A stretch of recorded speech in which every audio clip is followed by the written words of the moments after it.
पाकिस्तान पर तगड़ी तबाही करने के बाद फिलहाल भारत ने हमला रोक दिया है, लेकिन अभी भारत का ऑपरेशन सिंदूर खत्म नहीं हुआ है बल्कि जारी है। पाकिस्तान के 6 एयरबेस तबाह करने के बाद जब भारत के अगले निशाने पर पाकिस्तान के परमाणु भंडार थे, तब पाकिस्तान भारत से युद्ध रोकने के लिए गिड़गिड़ाने लगा था। लेकिन तभी कुछ ऐसा होता है कि अमेरिका जो पहले ये कह रहा था कि इस युद्ध से उसका कोई लेना देना नहीं, अचानक आकर इस युद्ध में सीज फायर के लिए कहता है, जो एक चौंकाने वाली बात थी। अब परत दर परत इस मामले में खुलासे हो रहे हैं और अब सीज फायर को लेकर एक ऐसा बड़ा खुलासा हुआ है जिसने दुनिया को हिलाकर रख दिया है, क्योंकि भारत के पाकिस्तान पर प्रहार से सिर्फ पाकिस्तान ही नहीं हिला हुआ था बल्कि अमेरिका भी संकट में था, क्योंकि भारत कुछ ऐसा करने जा रहा था जो पाकिस्तान, चीन और अमेरिका को भी दहशत में ला रहा था। एक ऐसा तूफान जिसने वॉशिंगटन से लेकर बीजिंग तक की नींदें उड़ा दी थी। अब सवाल है कि पाकिस्तान के 6 एयरबेस तो राख करने के बाद क्या था भारत का वो 7वां टारगेट, जिसके बाद दुनिया हिल उठी थी। ट्रंप ने मिलाया भारत को फोन। भारत ने उसके F-16 के साथ। भारत की आकाश मिसाइल ने ऐसा क्या किया जिससे बर्बाद हो रहा था अमेरिका। मच गई पेंटागन में खलबली। S-400 और ब्रह्मोस से पहले ही खौफ में था अमेरिका। फिर भारत के आकाश मिसाइल सिस्टम ने ऐसा क्या किया जो भारत की टेक्नोलॉजी को दिखा रही थी। क्या पाकिस्तान के साथ में भारत के बनाए हथियार पड़ रहे थे अमेरिकी हथियारों पर भारी? क्या भारत की तकनीक को सामने आने से जबरदस्ती रोक रहे ट्रंप? क्या भारत का बढ़ता हथियार उद्योग अमेरिका और चीन के लिए सबसे बड़ा सिरदर्द बन गया है? पाक के साथ जंग बढ़ती तो दुनिया खरीदने भारत दौड़ती। क्या पाकिस्तान के नूर खान एयरबेस पर हुई स्ट्राइक सिर्फ एक हमला था या पाकिस्तान के न्यूक्लियर कमांड को सीधी चेतावनी? इन सवालों के जवाब इतने सीधे नहीं हैं। ये एक ऐसा चक्रव्यूह है जिसमें कई खिलाड़ी अपने अपने मोहरे चल रहे हैं, लेकिन आज हम इस चक्रव्यूह को भेद कर सच्चाई तक पहुंचने की कोशिश करेंगे, तो वीडियो पर बने रहिएगा।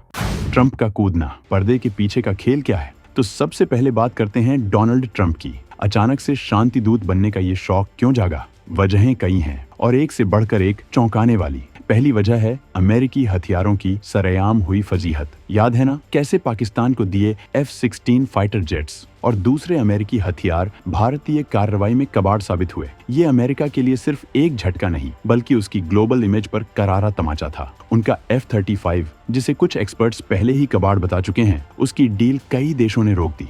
अब इस डैमेज को कंट्रोल तो करना ही था, तो भैया ट्रंप कूद पड़े मैदान में क्रेडिट लेने। दूसरी बड़ी वजह है भारत और रूस की दोस्ती, खासकर S-400 और ब्रह्मोस मिसाइल की जोड़ी। इस जोड़ी ने जो कहर बरपाया उसने सिर्फ ट्रंप की राजनीति नहीं हिलाई बल्कि वॉशिंगटन की हथियार मंडी में भूचाल ला दिया। अमेरिका कब से रूस के हथियारों पर रोक लगाने के लिए भारत पर दबाव बना रहा था, लेकिन भारत ने तो अपने दम पर ऐसा खेल कर दिया कि दुनिया देखती रह गई। ये कामयाबी अमेरिका को कैसे हजम होती? इसलिए ट्रंप को बीच में आना पड़ा ताकि कहानी को थोड़ा अपने फेवर में मोड़ा जा सके। तीसरा पॉइंट भी समझिए। यूक्रेन से लेकर गाजा तक ट्रंप ने जहां जहां अपनी चौधराहट दिखाने की कोशिश की, वहां वहां उनकी हवा निकल गई। अब जब कश्मीर का मुद्दा फिर से ग्लोबल हेडलाइन बना तो ट्रंप को लगा कि यही मौका है अपनी इमेज चमकाने का। लेकिन भारत को यहां अमेरिका से बहुत सतर्क रहने की जरूरत है, क्योंकि अमेरिका की दोस्ती और दुश्मनी दोनों का भरोसा नहीं किया जा सकता। अमेरिकन डीएनए में ही धंधा है, चाहे शांति हो या युद्ध। नोट छापने से मतलब। ट्रंप ने अपने बयान में कहा भी कि सीज फायर के बदले भारत पाक से धंधा बढ़ाएंगे। वाह क्या सीन है। और हाँ, ट्रेड वॉर का खेल कौन भूल सकता है? चीन के सामने ट्रंप की अकड़ ढीली पड़ गई थी। स्विट्जरलैंड में चीन के आगे कैसे कंधे झुकाए घूम रहे थे, सबने देखा। उन्हें पता है कि अगर भारत किसी बड़े संघर्ष में उलझता है तो इसका असर सिर्फ भारत पर नहीं बल्कि पूरे यूरोप और अमेरिका पर भी पड़ेगा। इकोनॉमी की जो वॉट लगेगी उसका अंदाजा शायद उन्हें है। इसीलिए अपनी साख बचाने के लिए भी ट्रंप ये शांति का राग अलाप रहे हैं। अब आते हैं उस असली चीज पर जिसने अमेरिका और चीन जैसे देशों की नींद उड़ा रखी है, और वो है भारत का अपना देसी हथियार उद्योग। इस पूरे घटनाक्रम में अगर किसी का डंका बजा है तो वो है भारत के अपने बनाए हथियार। हमारे Akash missile defence system, QRSAM system, बराकेट missile defence system, anti drone system, BMD missile defence system, Pinaka multi barrel rocket launcher system, इन सब ने जो कमाल दिखाया है वो दुनिया की नजरों में आ चुका है।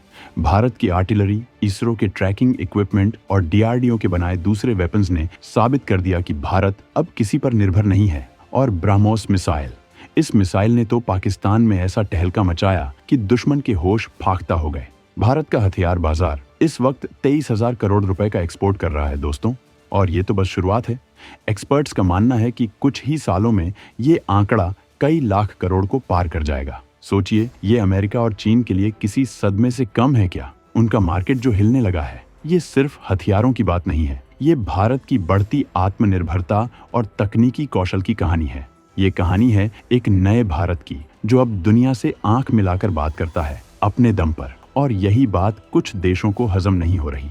अमेरिकी हथियारों का भारत बजा रहा था बैंड, भारत के हथियार पड़ रहे थे भारी। अब जरा उस पहलू पर भी गौर कीजिए जिसने अमेरिका को सबसे ज्यादा परेशान किया है। इस पूरे टकराव में एक बात शीशे की तरह साफ हो गई, चले तो सिर्फ भारत के अपने हथियार, रूस के साथ मिलकर बनाए हथियार, या फिर इजराइल और फ्रांस के हथियार। बाकी सबका क्या हुआ? अमेरिका की बड़ी बड़ी मिसाइलें, उसके फाइटर जेट्स, सब के सब या तो नाकाम रहे या फिर उनकी हवा निकल गई। चीन की तो पूरी तरह से भद्द पिट गई। उनका HQ-9 मिसाइल डिफेंस सिस्टम, जिसे वो अपनी रीढ़ की हड्डी बताते थे, उसे भारत और इजराइल के ड्रोन्स ने खिलौने की तरह उड़ा दिया। वो उन्हें रोक तक नहीं पाया। और सुनिए, चीन की सबसे घातक कही जाने वाली PL-15 मिसाइल का क्या हश्र हुआ। उसे न सिर्फ भारत के आकाश मिसाइल सिस्टम ने हवा में ही गिरा दिया, बल्कि वो मिसाइल जमीन पर बिल्कुल सही सलामत हालत में गिरी और अब वो DRDO की लैब में है। सोचिए, भारत अब इसकी रिवर्स इंजीनियरिंग करके चीन की पूरी मिसाइल टेक्नोलॉजी की परतें उधेड़ कर रख देगा। ये चीन के लिए कितना बड़ा झटका है,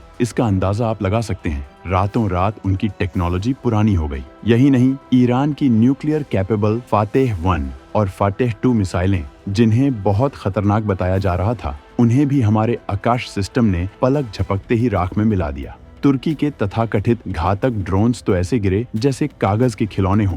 दूसरी तरफ भारत के अपने ड्रोन्स ने पाकिस्तान के अंदर तक घुसकर सटीक निशाने लगाए। तो क्या ये सब देखकर आपको नहीं लगता कि ट्रंप का अचानक शांति दूत बनना सिर्फ अपनी और अपने मित्र देशों की इसी बेइज्जती पर पर्दा डालने की कोशिश है, ताकि वो इसका क्रेडिट लेकर दुनिया का ध्यान इन नाकामियों से हटा सकें? ये एक बहुत बड़ा फेस सेविंग एक्सरसाइज हो सकता है। पाकिस्तान की हालत पतली, नूर खान एयरबेस का सच।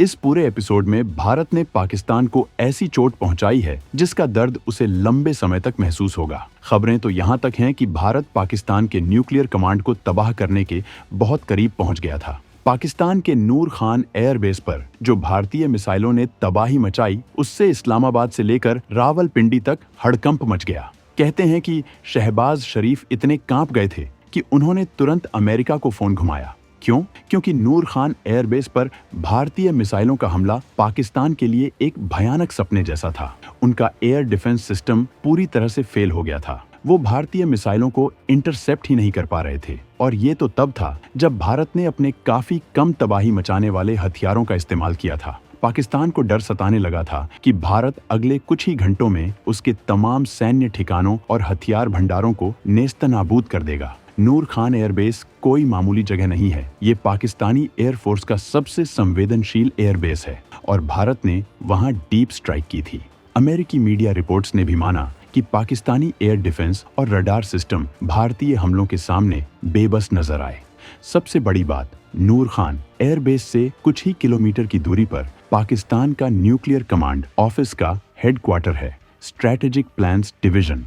यहीं से पाकिस्तान के लगभग 170 परमाणु हथियारों की देखरेख और कंट्रोल होता है। नूर खान पर हुए हमले को पाकिस्तान ने और यहां तक कि कुछ अमेरिकी अधिकारियों ने भी पाकिस्तान के परमाणु कमांड पर हमले की अघोषित चेतावनी के तौर पर देखा। उन्हें लगा कि भारत का अगला निशाना यही SPD हेडक्वार्टर हो सकता है। ये डर इतना वास्तविक था कि पाकिस्तान के हाथ पांव फूल गए थे। तो दोस्तों, इस पूरी कहानी का सार क्या है?